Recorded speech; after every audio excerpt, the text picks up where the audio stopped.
If there is just one thing that I'd ask listeners of the Burning Archive and all ordinary citizens of the world to do about this conflict in Ukraine, is to reflect on the stories you're being told, the histories you're being told, and that you're telling yourself about this war, and try to find how those stories might be drawing you into errors, and also to try to find at least one alternative story, one alternative history of the war that you can see some truth in. Because only by that way of looking at the different ways we tell the stories of the Ukraine conflict can we find our way back to diplomacy and dialogue. That's what I'm talking about on today's Burning Archive. I'm going to look at 12 different alternative histories of the Ukraine conflict and how they can help you stay sane and face the reality of this war. Our response to the events in Ukraine are shaped by the stories we tell, the histories we tell of the overall nature of the conflict and of the big historical players, characters and forces that are involved in the conflict. We might see it as the beginning of World War III. We might see it as the heroic struggle for Ukrainian national independence and democracy. Or we might see it as a response to 30 years of provocations of Russia by the West. They're all different histories, different stories of these events, and they all have different implications for not only how we perceive events, but how we act, those of us who are actually decision makers, and for us ordinary citizens like maybe you and like me, how we see ourselves in this drama. This disturbing sense of history shaping events and the difficulty of trying to come to terms with the fact that there is a major war going on where thousands of people are dying. And which side are you on? How do you want to see it resolved? And how do you live a decent and courageous life in the face of it all?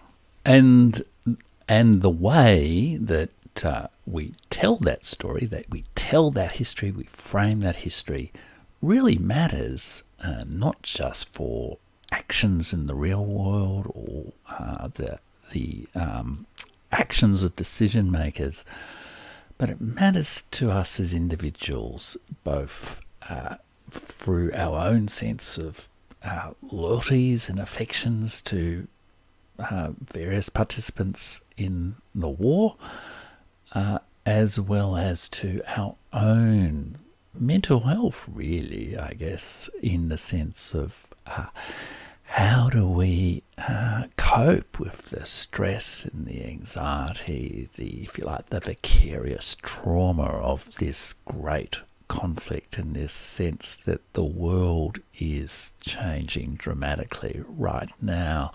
It's very easy to get totally caught up in the drama of the events, the daily unfolding of the battles, the endless numbers of commentaries and reports and news stories and Twitter and Telegram posts about the war. It's very easy to become overwhelmed and disoriented, and our sort of, I guess, instinctive psychological protection against that sense of being overwhelmed is to tell some coherent story about what is happening. So we frame a history of the war to try to place ourselves in events.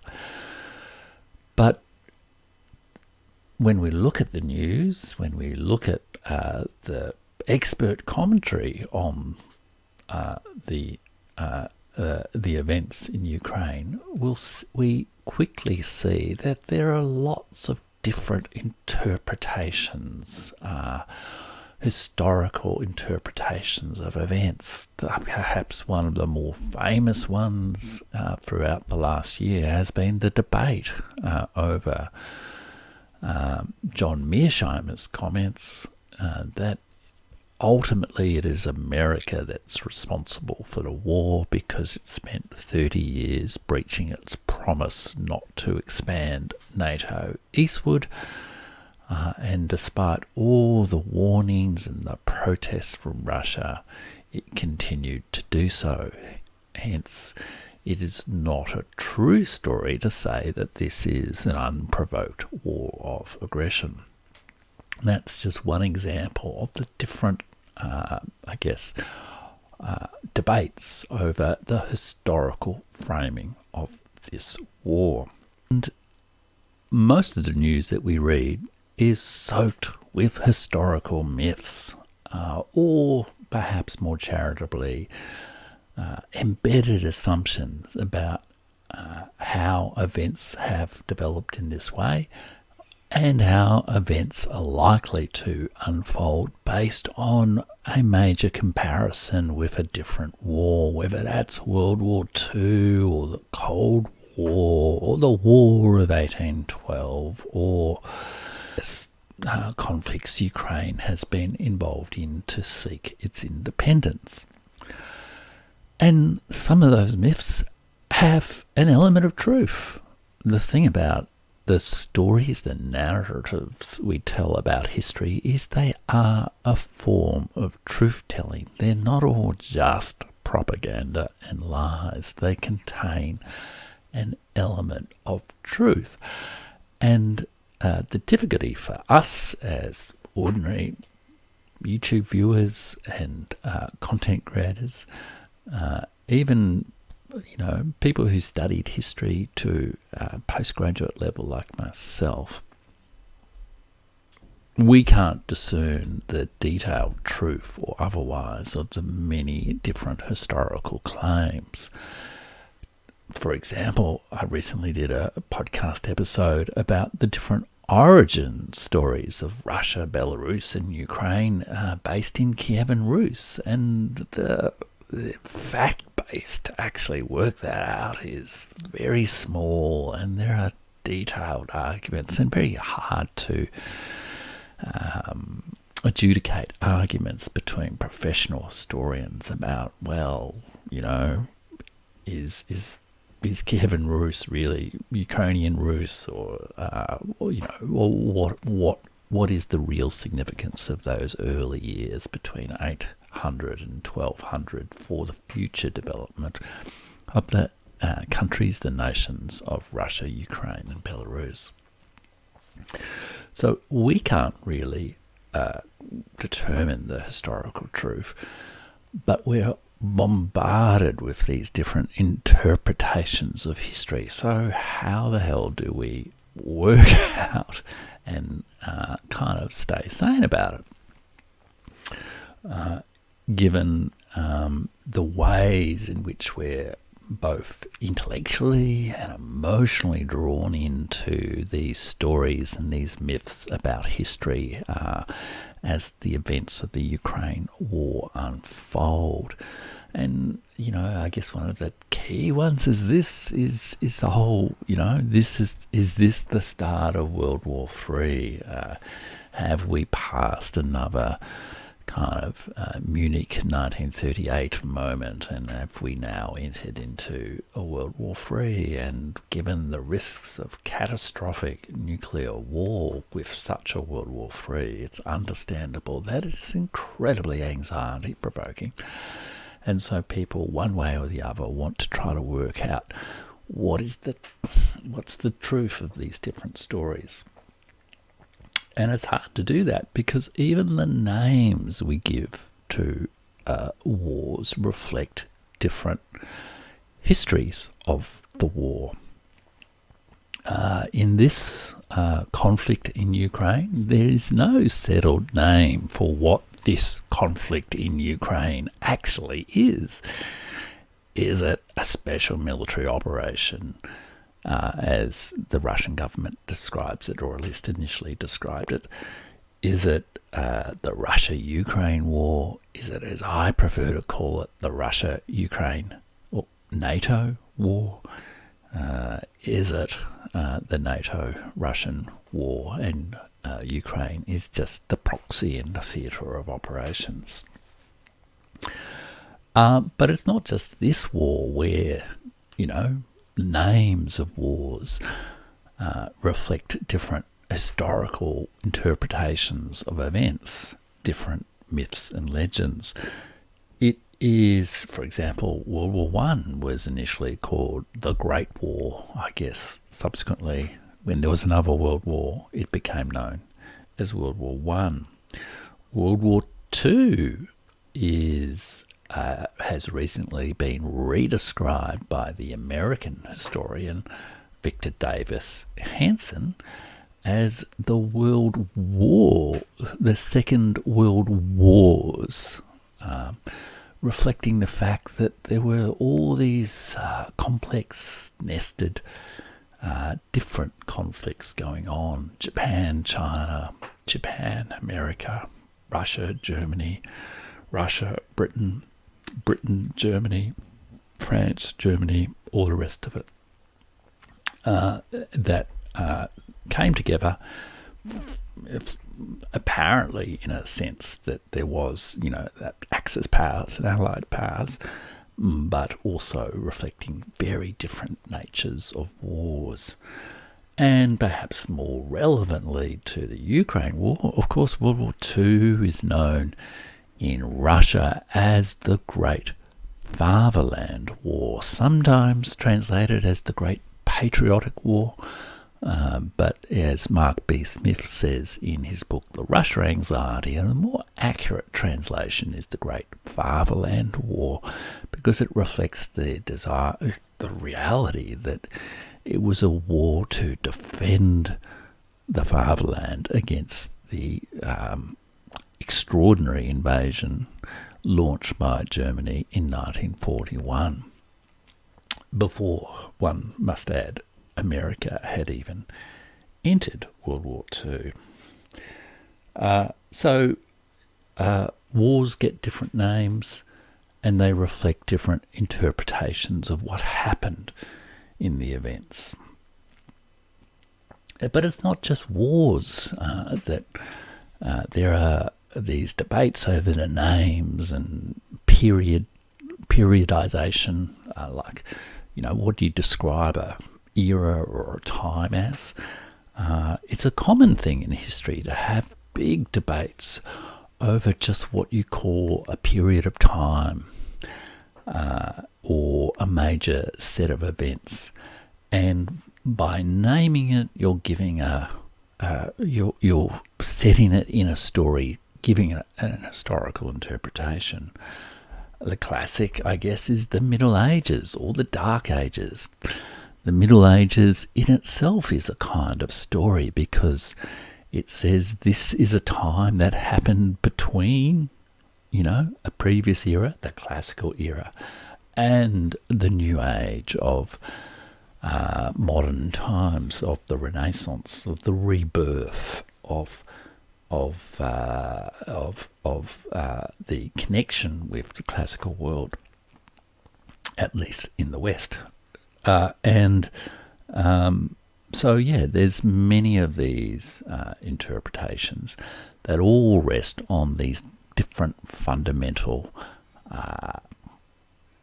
understandings of how events connect with each other.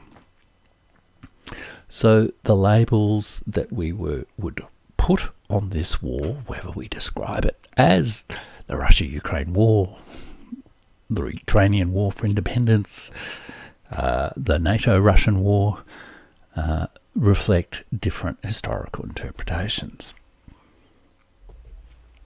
And And you can't just leave it up to historians, to professional historians, to kind of sort it all out, because ultimately it can't be sorted out.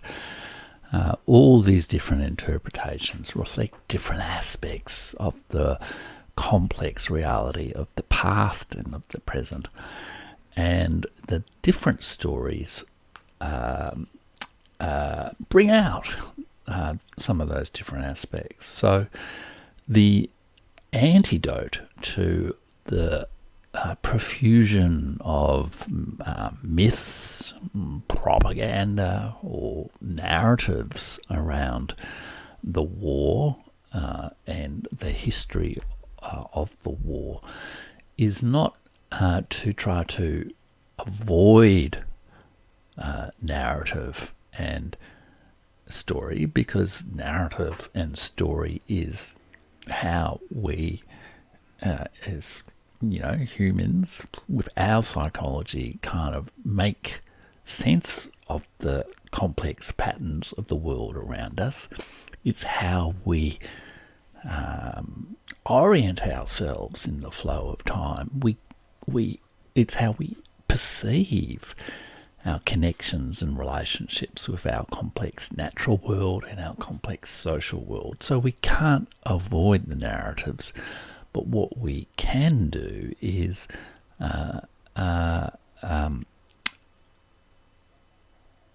look for the many truths in the many different narratives that can be provided, or the many different histories and narratives and stories of historical events, and in particular of this conflict in Ukraine.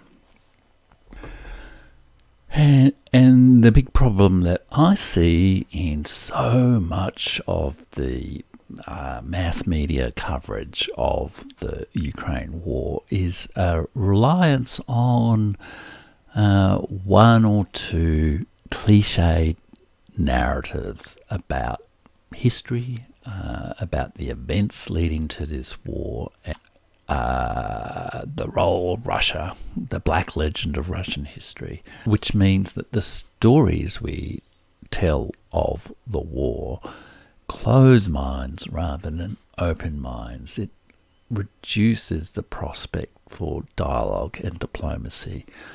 It locks people into identifying with nationalist or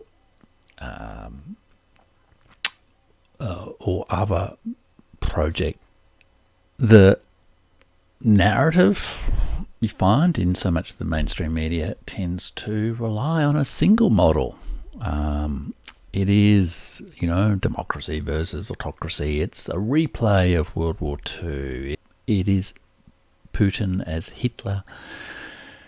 It is Zelensky as, freedom fighter. It is a narrow understanding even of some of those those historical models themselves. What really did America really win World War II, or was it actually the 30 million dead Russians or Soviet citizens who helped to win World War II?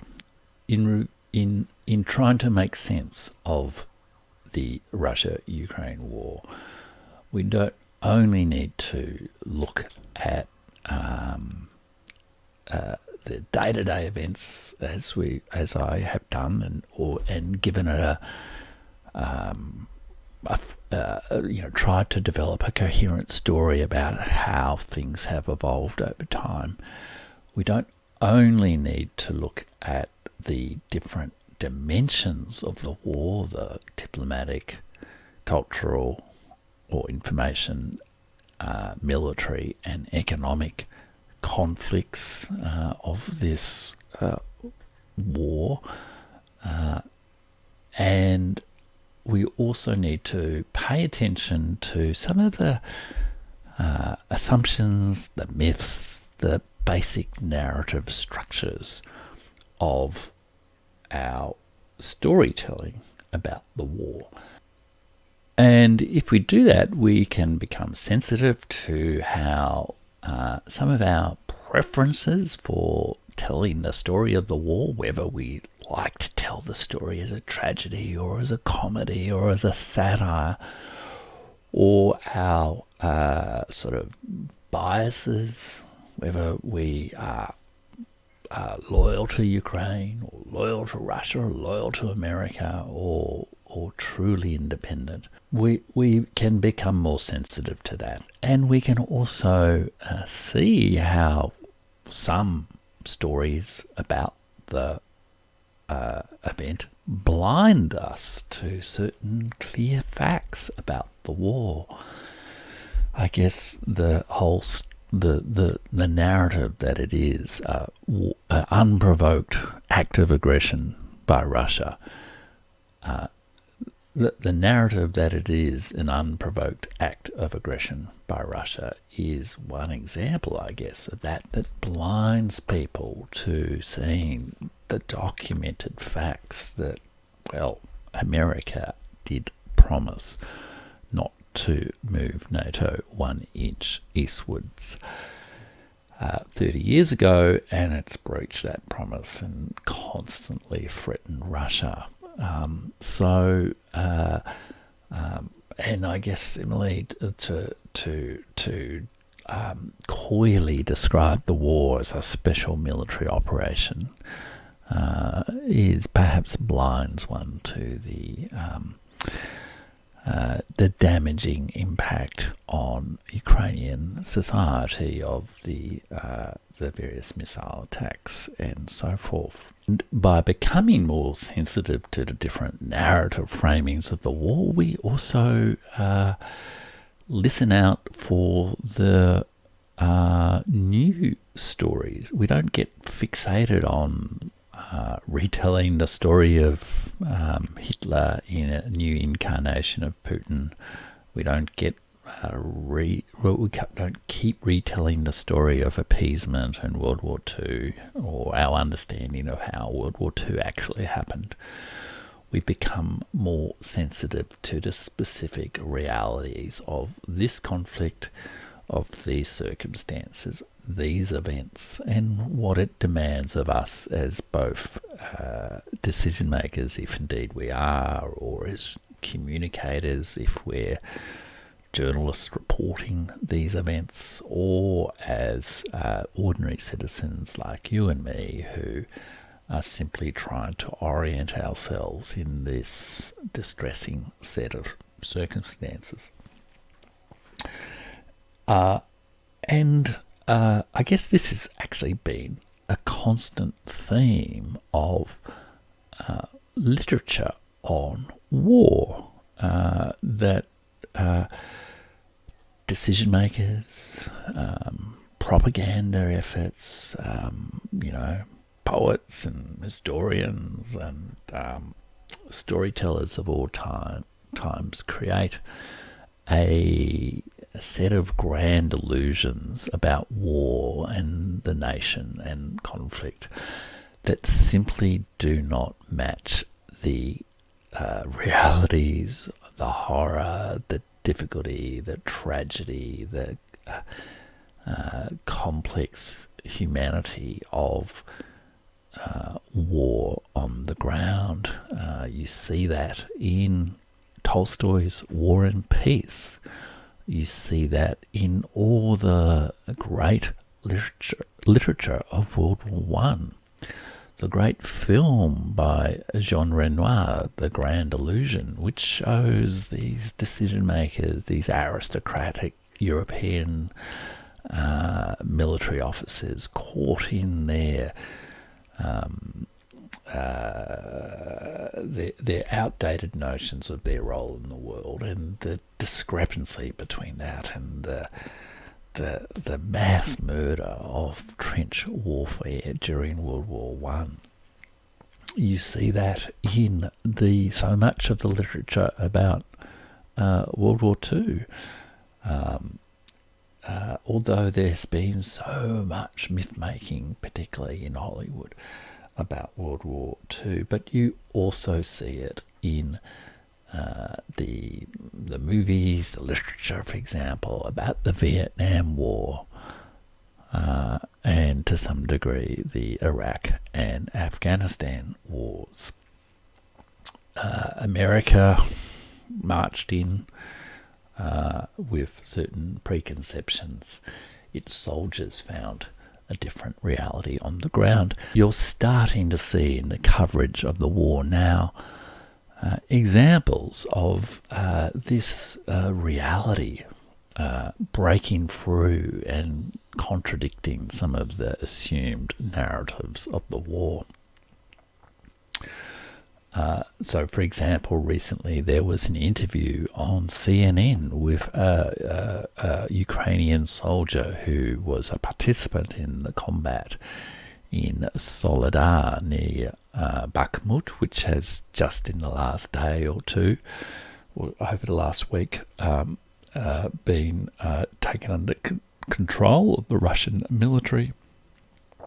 And this soldier described to CNN the horrible and difficult circumstances of their combat, the sense of betrayal by their officers, the sense of abandonment by their leadership, the cold, the lack of supplies, the poor food, the difficulties of conscripts, and the many deaths of professional soldiers. And it painted a very different story to the heroic resistance of Ukraine, the ghost of Kiev, and other sort of myths that were told about this war early on.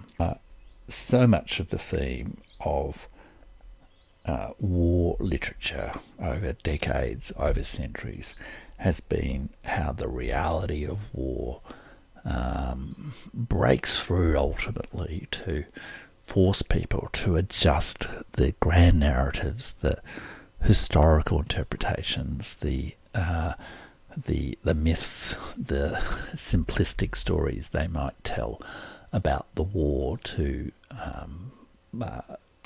comfort themselves, or to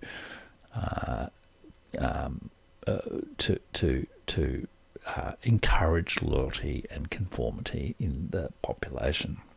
So I guess you could say, if truth is the first casualty of war, if truth is the first casualty of war, then narrative is the first weapon deployed in war. And I guess it's so important for all of us to become aware of how these different historical narratives are deployed, both against Russia, I guess, or against Ukraine, but in a way also against us as citizens. We are bombarded with repeated lines, with common storylines, with images that reinforce a certain historical interpretation of events, with historical models, with cartoons, etc., that tend to try to shape our mind to perceive events in a certain way. So faced with this, aerial bombardment of narrative, you, me, as ordinary people of the world who are just trying to make sense of these strange events, or these difficult, disturbing, distressing events we're seeing, and who have an instinctive wish to leave war behind and return to the path of dialogue and diplomacy. Our best defense against this missile attack of narrative is to use our own common sense, our own historical instinct, if you like, to look at the different framing and interpretation of the events of the war, and come to our own conclusion and try to find the truth in many different versions of the stories, and to try to be open to having our own minds changed by different perspectives, different aspects of reality, genuinely new insights generated by the presentation or the interpretation of events by different people. We don't have to be historical specialists in this or that. We don't have to be, grand geostrategic, think tankers in order to come to a reasonable judgment about that. We can look at some of the basic stories that have been told and see where they have some level of similarity with what's going on, where there are general differences, where the model, the assumed nature of the story provides insight, where it misleads, and perhaps more than misleads, even leads us into actions and statements that perhaps in 6 to 12 months' time we might deeply regret. After all, it is common in war for people to get caught up in the emotions of it, to get caught up in the bombardment of narrative, and to do things that they would later regret. So in the next part, I'm going to offer 12 different narratives of the Ukraine conflict.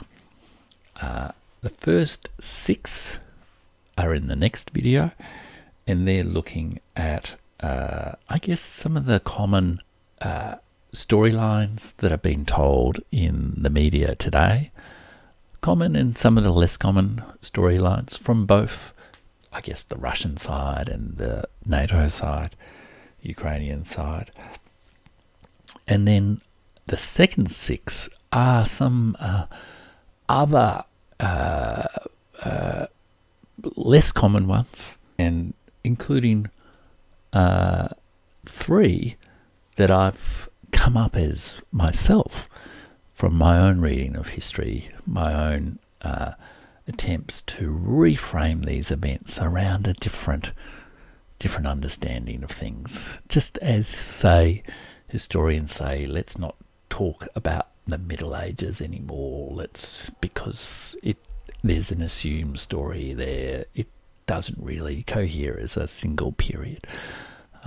We need to call it something else to really understand this era, or the Dark Ages, or the Renaissance. So each of these 3 different labels for what's going on are ways to try to generate a fresh perspective on the war, to help us think and to see different aspects of it in a interesting, I hope, way. So join me soon for those videos, and do like, subscribe and share the channel. Thank you.